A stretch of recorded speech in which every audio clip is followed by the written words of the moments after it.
Decirle que lo que se dice ahí, yo no puedo al respecto ni afirmar ni negarlo. Lo que yo sí le puedo decir con toda claridad es aquello que me refirió el embajador de Brasil, primero telefónicamente y luego de manera personal, cuando vine a entregar la nota en donde se notificaba al gobierno del Perú que su gobierno, el gobierno del Brasil, había aceptado, había decidido otorgarle el asilo a la señora Nadine Heredia y a su menor hijo.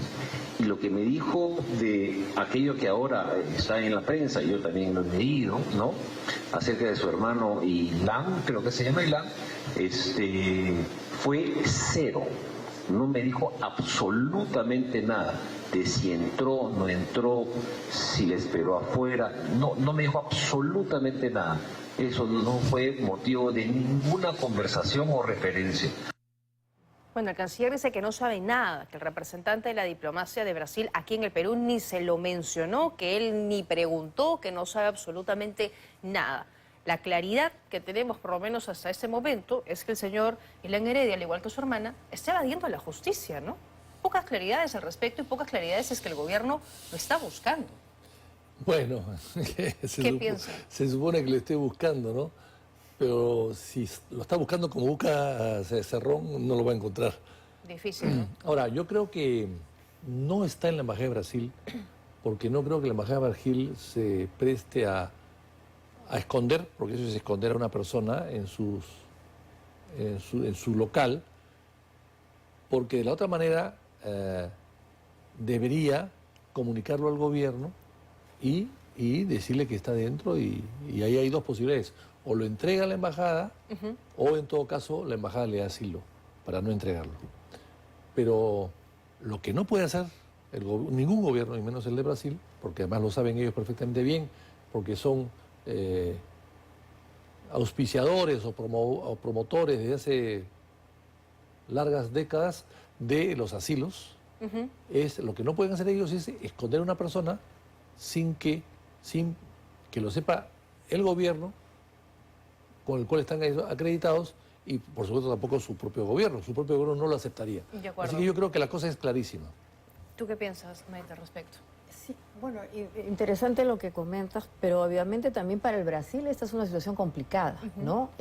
Ya hay noticias que el Parlamento del Brasil está cuestionando la acción del gobierno del presidente Lula. Porque hay más obviamente, de 20 emociones, ¿no? Claro, y no solamente eso, sino que hasta entendería que se ha rechazado el asilo, ¿no? O sea, sí, me entiendo. Entonces ya ahí tienes un antecedente.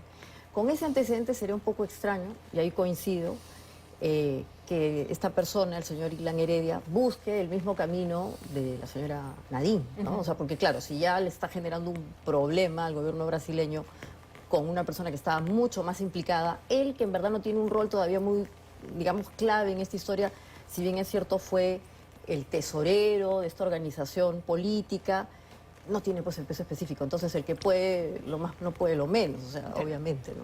Y los cercanos eran al final Ollanta y Nadine, ¿no? Claro. A Lula, evidentemente. Y como dice Maite, eso le está generando problemas hoy mismo al presidente Lula, porque hay varias mociones, han citado al canciller, al Ministerio de Justicia le están pidiendo información, va a haber una auditoría sobre el avión militar que llegó a Perú para llevarse a Nadine, y en fin.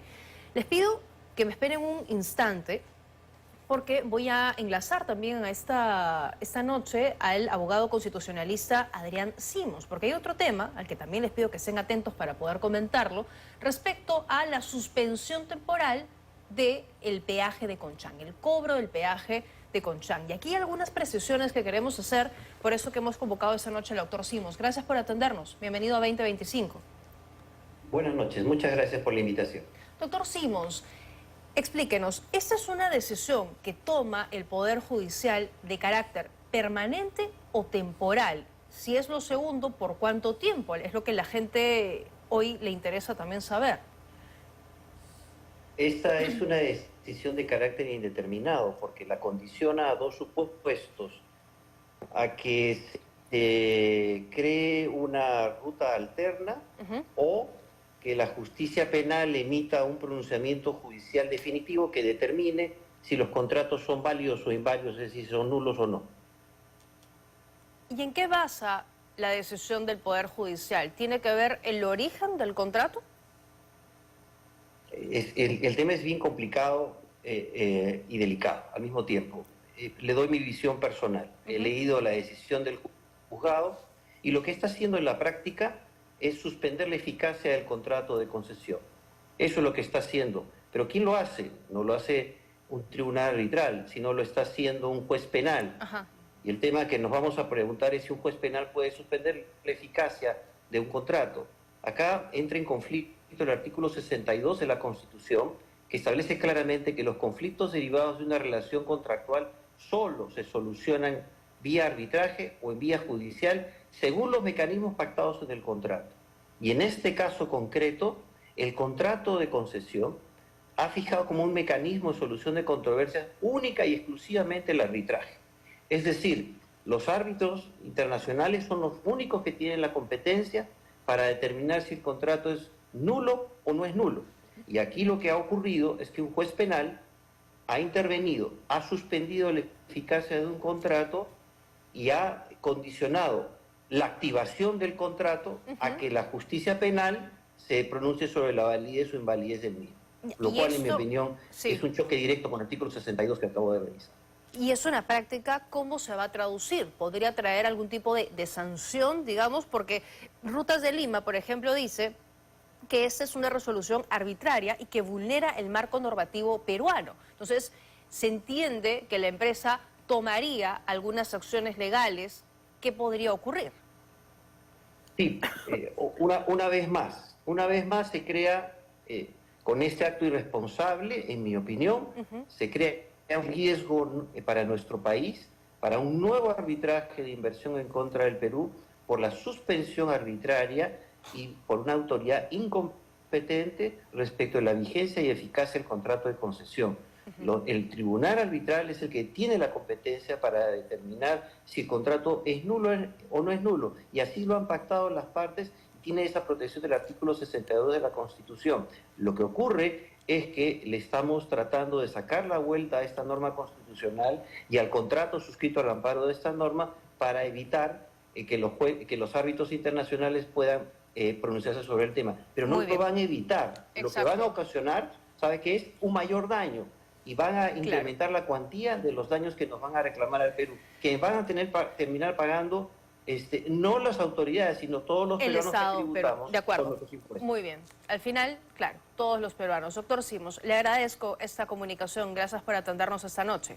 Muy gentil. Muy bien. Muchas gracias. Buenas noches. A ver, ¿ustedes qué piensan de esta decisión? Porque ayer escuchábamos, por ejemplo, al alcalde de Lurín, al mismo alcalde López Aliaga, celebrar esto como una gran victoria contra la corrupción, ¿no? Pero al final, lo que nos explica el doctor Simos en sencillo es, va a traer repercusiones legales y lo vamos a terminar pagando todos. A ver, yo creo que acá hay varias cosas, ¿no? Hay una ley de los años 65, 64 que habla de peajes y de rutas alternas. O sea, tú no puedes crear un peaje sin rutas alternas. De acuerdo. O sea, si ese contrato no lo prevé ni lo acepta, entonces ese contrato no tomó en cuenta las leyes anteriores. En segundo lugar, la Constitución peruana no fomenta los contratos corruptos, no lo fomenta, en absoluto. O sea que acá estamos buscando la seguridad jurídica de una inversión a cambio de la corrupción. Entonces estamos creando seguridad jurídica para los corruptos y eso no se puede aceptar en el Perú de ninguna manera. El tema de Odebrecht es un tema ampliamente conocido, es una empresa corruptamente internacional, con certificado de garantía de lo corrupta que es dentro y fuera del Perú. Entonces, bueno, eso se sabía perfectamente bien hace mucho tiempo. Que las autoridades no hayan hecho nada para apurar los procesos judiciales que existen en el camino. Exacto. Y que esperen que un juez tenga que suspender un peaje, es un peaje, bueno, pues es la justicia que no funciona bien en el Perú. Pero hay que recordar que Odebrecht no cumple con nada ni con nadie. Si ustedes van al sur, se van a dar cuenta que se demoran 50 minutos o una hora en pagar el peaje. Y cuando uno paga peajes para ir más rápido y ganar tiempo. Acá no va más rápido ni gana tiempo, pierde tiempo pagando el peaje. En cualquier parte del mundo, y en el Perú también, las normas lo dicen, si hay más de 7 autos o 10 minutos haciendo cola para pagar peaje, ellos tienen la obligación de levantar la valla y pasar, y eso tampoco se respeta. Y finalmente, el puente de Lurín está destruido y no lo reparan Odebrecht. ¿Por qué? Porque dicen que la municipalidad tiene que hacerlo y no ellos. O el Y ministerio. hay un conflicto ahí, Ah, efectivamente. bueno, pero hay al final otro nadie conflicto. lo hace. O sea, ellos cobran todo De acuerdo. sin pagar royalties, sin pagar una cuota al Estado y no reparan nada.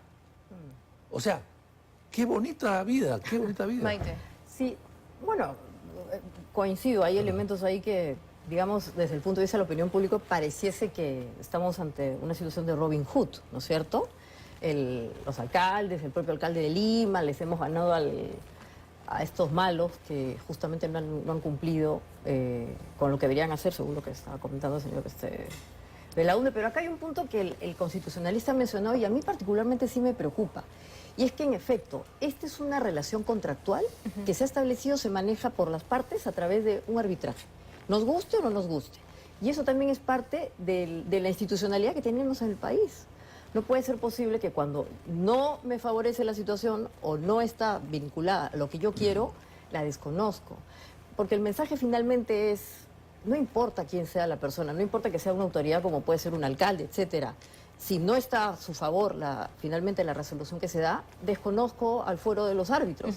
Y entonces al final, ¿qué tenemos? Una situación de total inseguridad jurídica. Yo diría que acá es bien importante un poco validar ese punto que no es menor, ¿no? Ya que el abogado constitucionalista planteó esa situación.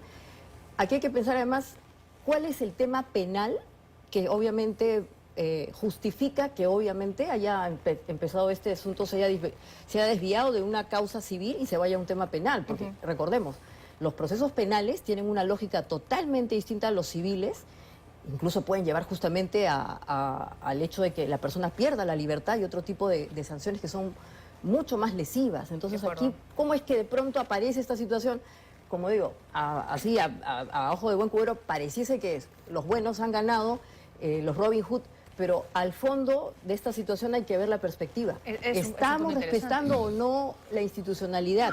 ¿Para qué sirven los arbitrajes? Cuando yo y contigo mañana pactemos que una resolución de un contrato se hace en un fuero arbitral, va a venir un juez y va a decir que ya no. Claro. Entonces, ¿para qué sirve el arbitraje? En un país además que requiere inversiones. Y en ¿no? donde O sea, el fuero arbitral está reconocido, eso es otro tema que es importante. O sea, es igual que hablar de un juez penal. Entonces aquí también ese conflicto que se ha generado a mí también me llama la atención, cómo así empieza a abrirse una beta en donde todavía no se ha pronunciado la otra situación. De acuerdo, de acuerdo. A ver, hablemos de Dina Boluarte, que pretendía viajar mañana a la Ciudad del Vaticano, ¿no? Ella quería participar de los funerales del Papa Francisco, pero esta tarde el Congreso le dijo que no va. De hecho, Fuerza Popular, Alianza para el Progreso, dos de sus bancadas aliadas, le han dado todavía ese soporte, han votado en mayoría para que ella viaje, pero no le alcanzó. A las justas, a las justas, ha sido por 5 votos que finalmente ella no va a lograr viajar. ¿Ustedes qué piensan de esta situación? ¿Ha sido coherente el Congreso de la República o ya están pensando en el 2026? A mí me preocupa que los 45 parlamentarios que no han asistido. Bueno, también. ¿Y cómo iban a votar? Como están en semana de representación y ha sido por su pleno O sea, extraordinario. los viajes son primero y después las votaciones importantes. A ver, yo creo que ha habido una, digamos, una actitud frívola, irresponsable y sin ningún tipo de información que ha tomado la señora Boluarte en pretender ir a un velorio que está a 15 horas del Perú, con costos altísimos para el Estado, a un velorio que va a pasar desapercibida, nadie la conoce, nadie sabe quién es, ahí van a haber 10.000 o 20.000 personas en la Plaza San Pedro, le van a dar el adiós al Papa querido y ella va a estar detrás de una de las columnas de Bernini porque no va a saber dónde está. Entonces, ella, todo esto, ¿para qué? Pero ella, que no va a los velorios de los que mueren por los sueros, que no va a los velorios de los 50 muertos cuando ella asumió el cargo, que no va a los velorios de todas las personas que asesinan todos los días los sicarios, no va al velorio de nadie, pero quiere ir al velorio del Papa, cuando ya fue a darle pésame a la Anunciatura. O sea, me parece absurdo. Peor aún, ayer ha estado en Lima, anteayer ha estado en Lima la futura reina de España y no ha podido pasearse por Lima, no ha ido ni siquiera a su embajada, no ha dado ningún tipo de ceremonia, ni se ha aparecido en ninguna parte, prácticamente no ha pisado suelo peruano, Sí. por lo menos oficialmente no, por seguridad. Y el mundo entero se ha enterado que el Perú no es un país seguro, que un mandatario o un futuro mandatario de un país hermano no puede hacer una vida normal en el Perú cuando sí lo hacía hace 60 años su abuelo, Juan Carlos de Borbón, que estuvo en Lima, se paseó por varias partes y estuvo inclusive una enamorada peruana. Ah, caramba.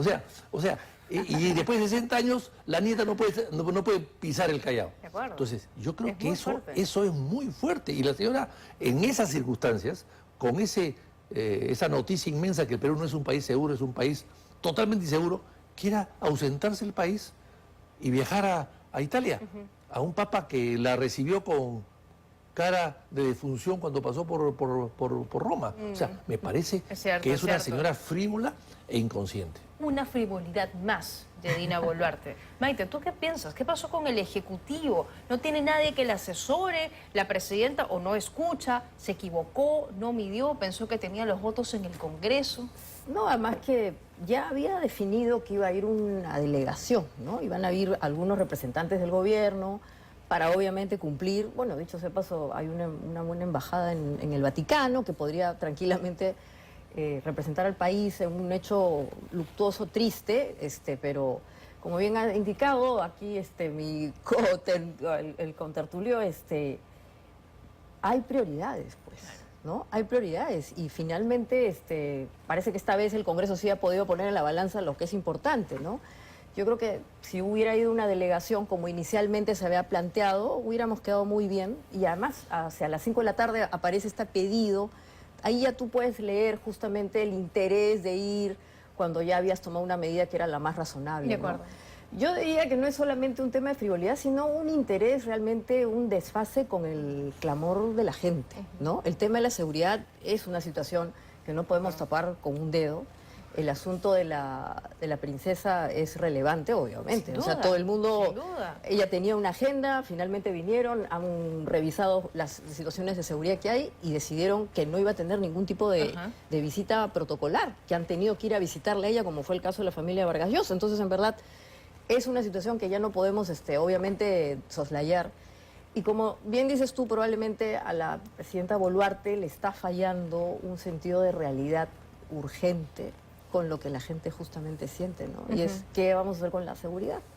De acuerdo. Pero la gente, digamos, yo escuchaba a los representantes del gobierno hoy en la conferencia de prensa decir al canciller que era pues indispensable que Dina Boluarte viaje a Roma, de escuchar al señor Adriancén decir que cómo Dina Boluarte no iba a ir, que ella merecía estar ahí. O sea, uno dice, caramba, o sea, nos convertimos en una potencia, somos un país de Europa donde, digamos, se requiere que la presidenta de Perú esté ahí. Ningún presidente del Perú ha asistido a ningún entierro De ningún papa. Eso de es ningún cierto, papa. eso es cierto. Han Ninguno. ido los cancilleres, ¿no? Interesante. En la Y historia. ni siquiera los cancilleres, iban los embajadores o una Claro, delegación. ya. Creo que una vez fue un canciller, pero en general... el gobierno de Toledo. así, en general no. Entonces, ¿cuál era la necesidad o la urgencia o la decisión de Se hace un ir sí viajecito o sí? por Europa. Bueno, un viaje que podría cueste haber sido interesante que vaya porque, vamos a decir, este ha sido un papa muy mediático, ¿no? Sí. Por ahí que no la enfocaban Pero- ella, pero aparecer en una pero foto no iba a con aparecer en una tantas porque ahí gente hoy día relevantes. con el problema que hay en Europa, la crisis europea, por la guerra de Ucrania con Rusia y por la guerra de aranceles entre Estados Unidos y Europa, los grandes personajes que van a brillar son Trump, son la Meloni, son Macron, Claro. el nuevo canciller de Alemania, etcétera. Esos son los que van a brillar. Y a la peronita que está al fondo, ¿quién la conoce? De acuerdo, de acuerdo. O sea, no. O sea, Hay que siempre a mí me han ubicar enseñado en el el colegio, cuando hay reuniones grandes, no vayas. Ándate al jardín. Eso es lo que hay que hacer. Bueno. Una reunión grande, ¿qué haces tú ahí? Te vas al jardín, Bueno, te vas al patio. Podría uno pensar que sí hubiera sido estratégico que vaya la presidenta, pero la verdad que, como bien indican, hay temas más importantes a nivel global. Sobre todo dentro No. del Perú, ¿no? Y lo que cuesta, además, que la presidenta o sea, viaje, la ¿no? sensación, También en el Perú. una presidenta con 2% o con 1% no puede ausentarse del país en un momento de emergencia, De ¿no? acuerdo, de acuerdo.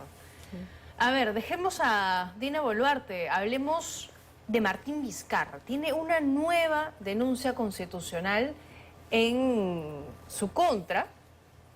La Fiscalía le atribuye a él haber concertado la compra de 1.400.000 pruebas rápidas para la detención del COVID-19, ¿no? Y bueno, en medio de todo eso, Martín Vizcarra está muy tranquilo, haciendo su campaña. Él sigue en campaña con intenciones de ser presidente, sigue viajando por el país.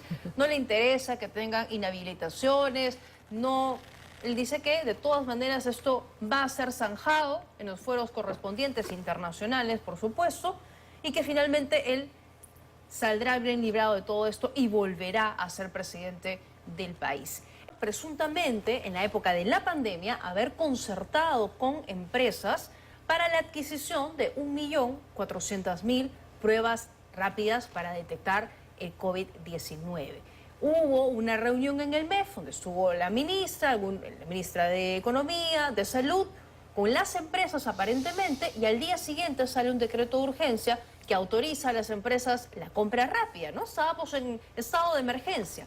Y lo que dice la Fiscalía es que hubo una concertación y que además que Martín Vizcarra saliera rápidamente a anunciar a la población, a los peruanos, que iba a comprar estas pruebas, hace suponer que este acuerdo ya se había pactado previamente. ¿Qué piensa de eso? ¿Una nueva denuncia contra Vizcarra? Bueno, yo creo que esta denuncia también es, bueno, una más, pero es más, yo la veo bastante sólida. ¿Sí? Bastante sólida con relación a las anteriores, quizás más. Y acá hay una cosa clarísima. El señor cambió de ministro de Salud para comprar pruebas rápidas, para facilitar las cosas.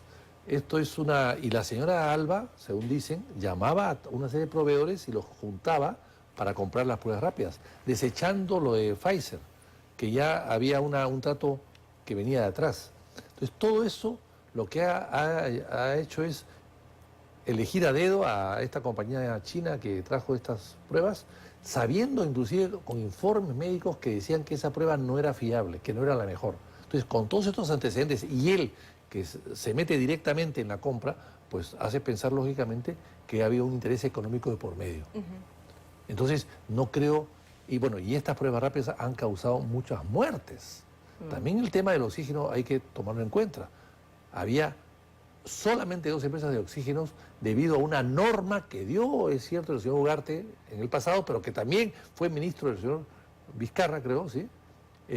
Que permitía que el oxígeno tenga 99% de pureza cuando la OMC exige 92%. O sea, al subir la pureza del oxígeno, lo que hicieron fue que 400 fábricas de oxígeno en el Perú cierren para dejar solamente a 2. Y esas 2 no se abastecían en esa misma época. O sea, acá hay 2 temas, uno se ha tocado, falta el otro. Pero claro, el tema aquí es que se habla de una presunta concertación. Y lo que dice Martín Vizcarra y sus ministros es: en aquel momento no había información, no se sabía, teníamos que comprar lo que teníamos a la mano. Y en estado de emergencia además, entonces facilita las compras rápidas. Y es justamente el tema sobre el cual pues se tiene que pronunciar la justicia, ¿no? Porque claro, es verdad todo lo que dice el señor García Belaúnde, el contertulio, pero en ese tiempo recordemos que incluso se cuestionaba el uso hasta de las mascarillas, ¿no? En un momento dijeron no a las mascarillas, después sí a las mascarillas.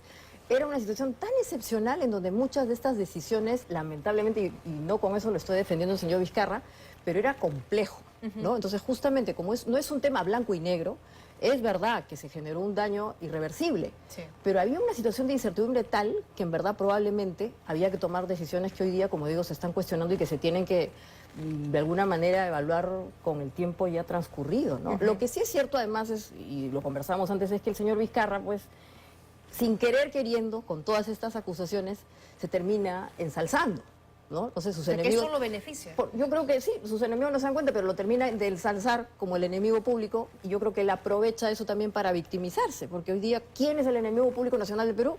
El señor Vizcarra. Y como es un buen político, seguramente va a saber cosechar esta historia en un escenario electoral que él, supongo, quiere protagonizar, ¿no? No sé si finalmente va a lograrlo, pero... en un contexto en donde finalmente sí pueda llegar a tener alguna presencia, este tipo de cosas, como se sabe en el Perú, lo benefician. La victimización es una de las estrategias mejor desarrolladas por nuestros políticos y es bien que cierto los beneficia. lo que dice Maite, porque Martín Vizcarra, ¿qué le dice a la gente a través de las redes sociales? No quieren competir conmigo porque saben que tienen les miedo. voy a ganar. Tienen miedo Keiko y me tiene miedo todo el mundo, ¿no? Entonces, claro, al final ese tipo de cosas, que probablemente se vayan a aprobar en el Congreso de la República, terminen de alguna manera políticamente beneficiándolo. A ver, lo que dice Maite me parece interesante. Eso puede pasar, ha pasado. Yo no sé si esta vez pasará, porque hay que recordar ¿Por qué? que a García dejó de gobernar con un gobierno, su segundo gobierno que fue bastante más exitoso, bueno, exitoso al lado del primero que fue un desastre, y sin embargo, en 5 años, el gobierno de Humala, sobre todo la comisión que había investigadora, la comisión que había en el Congreso, lo persiguió sistemáticamente durante 5 años y cuando se presenta de candidato saca 5%. O sea, que al final le afectó, siendo él un personaje mucho más importante que Vizcarra. Vizcarra es una cosa pequeñita al lado de García, ¿no? En cuanto a liderazgo y a político. Entonces, yo no sé si eso se puede aplicar en esta ocasión. De acuerdo. Porque, a ver, Alejandro Salas, que es su vocero, lo que dice es que ese tipo de denuncias son apetecibles para el Congreso, ¿no? Él ya sabe cuál va a ser el camino y dice además que esta podría ser una manera del Ministerio Público de congraciarse con el Congreso. Como te doy esto, apruébalo, tranquilo, sigue tu camino, que acá seguimos. Una cosa, para terminar, Sí, si sí. me permite, una cosa es la persecución de una dictadura a un político y otra cosa es la persecución que puede hacer el Congreso, la justicia. Son dos. Y el ejemplo lo puse hace un momento en el caso de García, que lo destruyó, pero en el caso de Belaúnde lo levantó, porque durante 12 años fue perseguido por un gobierno militar dictatorial. Entonces, eso sí lo levantó, eso sí lo benefició. Pero si hubiese sido una persecución no de una dictadura, sino de democracia, no creo que los resultados hubiesen sido los mismos. Eso apuntan, ¿no? Pero sería estupenda el tipo de aproximación si es que en verdad la opinión pública hiciese esas discriminaciones, pero la verdad yo creo que no. La gente básicamente identifica la victimización, como tú dices, el señor Vizcarra tiene un auditorio al que se dirige todos los días, de lunes a viernes en las redes sociales, la gente lo adora. No es definitivamente la figura que fue el señor Alan García, pero es un tipo muy popular, ¿no? Y sin querer queriendo, no vaya a ser que le están ayudando otra vez a ensalzarlo y finalmente tenga un rol protagónico en las próximas elecciones, ¿no? Porque también hay que pensar, como bien decías, que el año 2026 se va a dar una situación tan sui generis, o sea, 43 partidos políticos, ya estamos viendo lo que está pasando con el Jurado Nacional de Elecciones y estas inscripciones no deseadas o no autorizadas, Sí. la guerra de tachas que se va a venir, entonces eventualmente en esos escenarios, este tipo de personajes, no directamente, pero sí pueden terminar arrastrando votos de alguien que finalmente termine de cosechar lo que él hoy día está sembrando, Bueno, ¿no? fue el Pensemos narcotráfico, que su ¿no? partido está todavía allí, ¿no? O sea, gente popular sobra en el Perú, ¿no? Fue el más votado, solo el que no pudo ejercer. Y claro, y ahora lo mismo, ¿no? Él está en campaña, pero ahorita no puede. Tiene 2 inhabilitaciones, se va camino a una tercera y varios casos judiciales. El juicio por el hospital de Moquegua, Lomas de Hilo, está por terminar. Pero esa votación que sacó como congresista, ¿no? Sí, sí, 200.000 claro. votos, fue menos que la que sacó Mulder, ¿no? Claro, cada cosa en su contexto, pues, Eso es relativo. cada cosa en su Eso contexto, es relativo, ¿no? Cada cosa en Sin su embargo, contexto, pero en y ese sin momento embargo, fue el más votado. Hay gente Muy que saca esa votación, Popi también sacó una votación 3 veces mayor y no llegó a la presidencia. O sea que hay que tamizar eso, De creo acuerdo, yo. de acuerdo. Tengo que hacer una pausa, quédense con nosotros unos minutos más. Redes sociales de ciudadanos que aseguran haber sido afiliados sin su consentimiento a partidos políticos. Entonces comenzamos a indagar un poco y vemos que para poder desafiliarte uno tiene que pagar 46 soles, pese a que se da con la sorpresa de que su nombre aparece vinculado a una agrupación política. Así que sobre esto, no son varias las denuncias, el Jurado Nacional de Elecciones se ha pronunciado esta noche y ha dicho que va a eliminar, tenemos el comunicado, que va a eliminar el pago de 46 soles con 20 con el fin de no trasladar a los ciudadanos el costo del proceso de desafiliación. Estas solicitudes están siendo atendidas con celeridad. Importante que se elimine esto porque hay gente que hubiera tenido que pagar para desafiliarse, algo que no tenía nada que ver, ni se había enterado cómo había ocurrido, pero Maite, estábamos comentando ya en la pausa, esto no debería ni siquiera ocurrir, o sea, ¿cómo estas alturas, 2025, se dan estas afiliaciones? ¿Cómo es el proceso? Claro, y en verdad también hay que considerar que tanto la RENIEC como la OMPE y como el Jurado Nacional de Elecciones, yo he tenido la suerte de estar en diversos foros en donde los he escuchado a cada uno de los representantes decir que estas van a ser las elecciones más tecnológicas. ¿Ya? Que ya va a haber del DNI electrónico, en el caso de la RENIEC ya se ha lanzado el DNI electrónico 3.0, súper seguro, no sé qué. Yo estaba en una reunión con el señor Burneo, en donde él hablaba del uso de la tecnología, de la inteligencia artificial para hacer las evaluaciones y finalmente la OMPE, que también tiene una serie de iniciativas. Entonces, en verdad, como bien dices tú, una muy buena medida es esta, que no cueste anular la afiliación, porque no es que desafiliación, lo que voy a anular es simplemente esa situación que era estaba nula, ¿no? Claro. Nació mal. Pero evidentemente tenemos que lograr que este tipo de afiliaciones que se hacen con papel, que los propios partidos políticos todavía hacen, desaparezca. Y aquí voy a hacer un pequeño cherry, porque estamos trabajando en la creación de una plataforma, tenemos una plataforma que está de alguna manera vinculada a los partidos políticos. Este es un consorcio que se ha armado entre la Asociación Civil Transparencia, Proética, IPAE, Empresarios por la Integridad, IPIS, que han visto que las próximas elecciones van a ser pues simplemente inmanejables. Y entonces esta plataforma que tengo el gusto de estar de alguna manera liderando con un grupo de científicos de Arequipa, imagínate, está de alguna manera obligando a que los partidos políticos también digitalicen la información de sus candidatos. Y antes que de sus candidatos, de las personas que se inscriben. ¿Ya? Porque claro, la realidad es la siguiente, nosotros queremos que la democracia cambie en función a los partidos políticos, pero resulta que los partidos políticos son las organizaciones más arcaicas que puede haber en la tierra. O sea, y con todo el respeto y cariño, no puede ser posible que una organización que aspira a llegar al poder todavía maneje sus formas con papel, a veces ni siquiera saben utilizar un Excel. Entonces creo que esta es una gran oportunidad para que el propio partido político se dedique justamente a digitalizar. De acuerdo. Y a partir de allí, justamente, o sea, cómo es que llegó este documento inválido, en gran parte también es responsabilidad del partido político de no justamente utilizar la tecnología que está a la mano. De acuerdo. Y sería importante, ¿no? A ver, del otro lado, digamos, los partidos políticos están abiertos, digamos, a utilizar estos mecanismos para que se pueda digitalizar toda la información, para hacerla mucho más transparente también a los ciudadanos. Habría que preguntarse de los 43 partidos inscritos, ¿cuáles son partidos verdaderamente? Ah, bueno. Porque ayer, hoy día vi un señor... Con sus comités, con toda la Claro, organización yo que hoy día vi un señor, óigame, yo soy el último partido que me he inscrito, del número 43, era él y 2 personas más, ese era su partido. Entonces eso no es partido, pues. O sea, entonces estamos queriendo formalizar la economía, formalizar la política en un país que está totalmente informalizado. El 75% del país es informal. No podemos pensar que el 100% de la política tiene que ser formal. Es imposible. Porque además la posibilidad de crear un partido político hoy día se ha vuelto una moda, ¿no? ¿Te has visto? Bueno, todo el mundo tiene un partido político. Claro. Se ha bajado No también la puede valla, ser es posible. fácil, ¿no? Claro. Es más fácil. Cualquier cristiano ahora ya puede armar un Así partido es. político y como Así bien es. dices tú, el problema no es crear el partido político, sino qué va a pasar con el partido después. Hay que armar comités, hay que hacer que la gente funcione. Nadie se te preocupa de eso. revisa dónde están los comités. Claro, por ejemplo. Ahora, todo esto viene de atrás, ¿ah?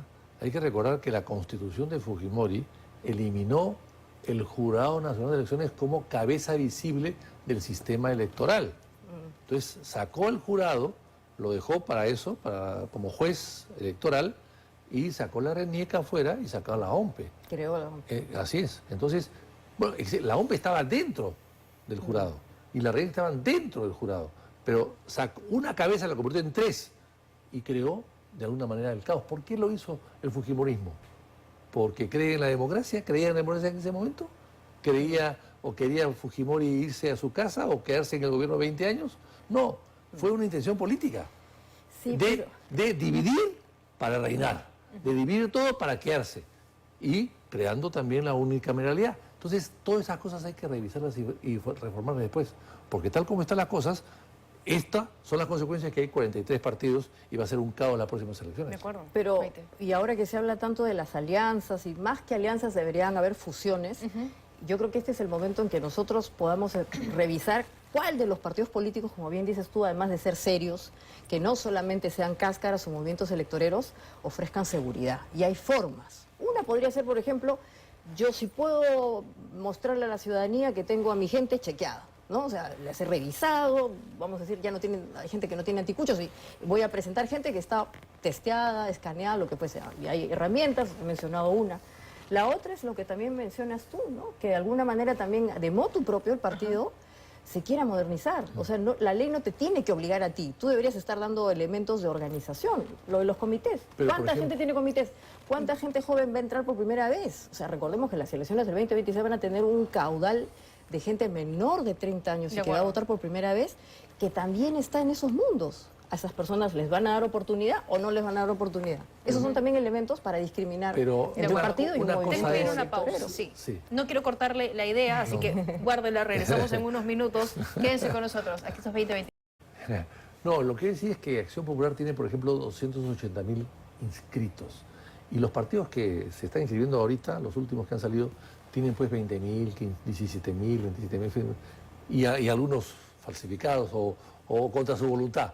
Entonces, a esos pequeños partidos que recién empiezan, pueden hacer quizás algún tipo de depuración.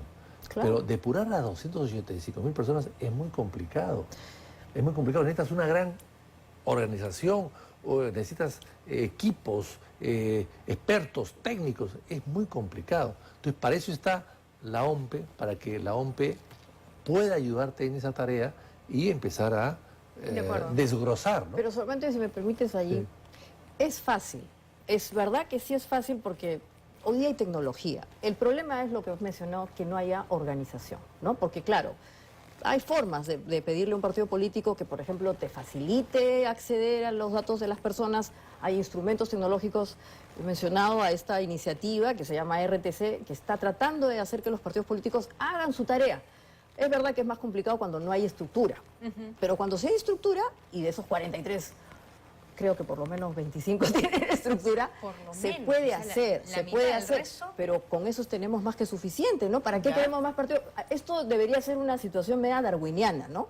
Van a quedar los mejores. ¿Y cuáles son los mejores? Los que hayan hecho su depuración, los que tengan organización para decirle a la gente, pásame tu DNI, pásame estas cosas para yo depurarlo con esta tecnología que hemos creado.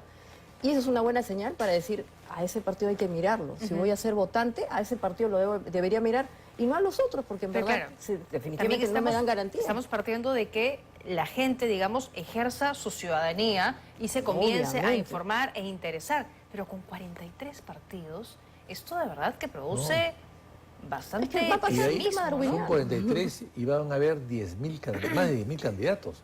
O sea, van a haber segundos para anunciar tu candidatura. O sea, tienes que decir algo grave o salir desnudo para que la gente te recuerde, porque si no... O que te hagan un meme ahí y ahí la rompes. Así es, exactamente. Entonces vas a acabar ignorado totalmente. A menos que te dan tu meme. Exacto. Wow, porque claro, yo decía, hay que despertar el interés de la gente, pero también los partidos políticos tendrán la capacidad, por ejemplo, de aquellos similares aliarse. Todavía hay tiempo para las alianzas, pero yo por lo menos por algunos que ya he ido escuchando y consultando me dicen no, es que yo no me puedo aliar con este porque quiere lo otro y nada. Pero en la última encuesta publicada, publicada por creo que Perú 21, sacan dos partidos arriba, ¿no? El partido de Keiko y Acción Popular, uno con 9 creo y otro con 6. Y el resto por menos de 2%. Entonces, ¿con quién? ¿Cómo hacen las alianzas? ¿Cómo las alianzas? Todos los de 2% se juntan y no suman nada. Ya, claro. Sí, claro. Ese es el problema. Maite, comentario final que tengo que ir finalizando. Mira, yo quiero rescatar lo que has dicho, ¿no? Hablando de este tema en particular. Son 43 partidos políticos, pero esos no van a sobrevivir. Esto va a ser darwiniano. Los mejores van a sobrevivir y en ese elemento está el hecho de saber escoger y obviamente también buscar socios tecnológicos que nos ayuden. Ya he mencionado uno, así que búsquenlo para que obviamente puedan depurar a su gente y lo que se presente pues ojalá sean los mejores. Pero si los partidos están en actividad constante, se supone que en esa actividad van depurando su gente y escogiendo a lo mejor, ¿no? Ese es un elemento darwiniano. Que así sea.